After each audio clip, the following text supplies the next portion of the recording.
नमस्कार, मी कीर्ती केसरकर प्रवक्ता न्यूजमध्ये आपल्या सर्वांचं स्वागत करते।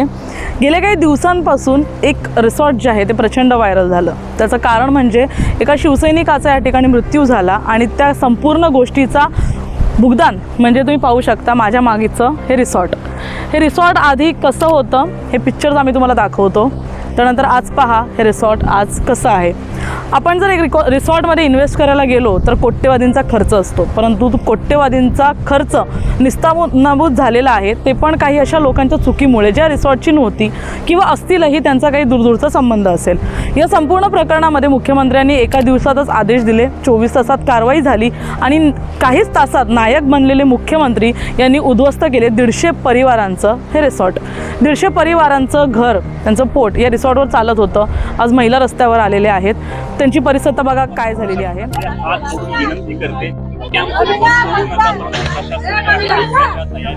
या महिलांची परिस्थिती बघितल्यानंतर लाडकी बहीण योजना, लाडका भाऊ योजना नेमक्या कुठे जातात हा प्रश्नचिन्ह उपस्थित राहतो। आज या संपूर्ण ठिकाणी तुम्ही पाहू शकता, इथे एक 3 मजली बिल्डिंग होती ज्याच्यामध्ये एसी रूम होते, त्यानंतर ह्या ठिकाणी जनरेटर होता, हे काही स्लाइड होते। त्या ठिकाणी आपण पाहू शकतो कशा प्रकारे जे आहे रेन डान्सचे जे काही यंत्रणा होती ती होती, त्यानंतर स्विमिंग पूल होता आणि इथे देखील एक इमारत होती 1 का 2 मजली, ती देखील तोडून काढली। या नागरिकांना इतकाही वेळ मिळाला नाही की ह्यांच्यामध्ये असलेल्या पाण्याच्या बाटल्या असू दे किंवा गरजेचे सामान असू दे किंवा मोठमोठे मशिनरी असू दे, तीही लोक हटवू शकतात। काहीच वेळात एक मशीन येते काय, ह्यांचं संपूर्ण कोट्यवधीचं स्वप्न पूर्ण तोडते काय, आणि त्याच्यामध्ये इतकंच नाही तर त्यांच्या गरजेच्या ज्या वस्तू होत्या ते देखील या नागरिकांना काढता नाही आल्या।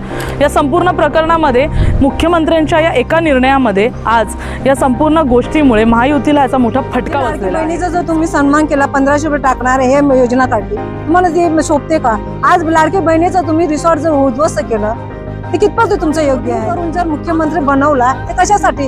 आमची संरक्षणाचा जर आम्हाला मुख्यमंत्रीचा उपयोग पडत नसेल, जर मुख्यमंत्री राजकारणाच मंत्र्यांचाच बाजू मांडत असेल ना, सामान्य माणसाचा विचार करत नसेल तर मुख्यमंत्री काय? 5 करोडचा कर्ज आहे आमचा, आज 2 वर्ष झाले। 2 वर्षामध्ये 5 करोड कुठे होतो का? लोकांचा कर्ज नाही होत ना। त्याच्यामध्ये केवढे आहे, मजूर आहेत, कामदार आहेत, त्यांना द्यायला लागतात, हप्ते द्यायला। मग आम्ही मुलं काय करणार? ठिकाणाहून मुख्यमंत्र्यांचा निषेध करण्यात येत आहे। गाववाले किंवा आदिवासी किंवा एक समाज जो मोठा एक घटक आहे आपल्या महाराष्ट्रामध्ये, तो कुठेतरी मुंबई म्हणा, ठाणे म्हणा, डहाणू म्हणा, या संपूर्ण ठिकाणी हा एक प्रचंड मोठा समाज, एक घटक आहे। हा घटक जर या संपूर्ण परिस्थितीमध्ये मुख्यमंत्र्यांच्या किंवा महायुतीच्या विरोधात जातो तर त्याचं भुगतान येणाऱ्या निवडणुकांमध्ये ते भरून काढणार का, त्यांच्याने तो भरून निघणार आहे का, हा मोठा प्रश्न उपस्थित राहतो। जी काही घटना होती ती दुर्दैवी होती। मिलिंद मोरे यांच्या आत्म्यास शांती लाभो, त्याचबरोबर त्यांच्यासोबत जे काही झालं ते अतिशय खूपच वाईट होतं।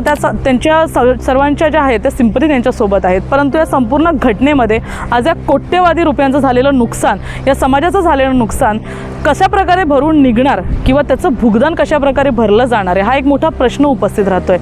आपण पाहू शकता कोट्यवधींचं हे रिसॉर्ट गेल्या काही आठवड्यामध्ये असं सुरू होतं की समजा इथे गजबजा, एक उत्साह सुरू होता, परंतु आता ज्या प्रकारे तुटलेलं आहे त्यानंतर अशी काही प्रचंड एक लाट उमटलेली आहे की या संपूर्ण घटनेला एक राजकीय वळण आलेलं आहे।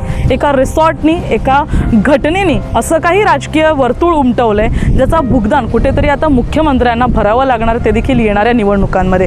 आपण पाहू शकता कशा प्रकारे या रिसॉर्टची आज राख रांगोळी झालेली आहे। कोट्यवधी आज वाया गेले आणि ते देखील फक्त एका निर्णयामुळे जे 24 तासाच्या आत घेतला गेला, कदाचित त्याची कोणती निशा आणि शहानिशा देखील झाली नाही।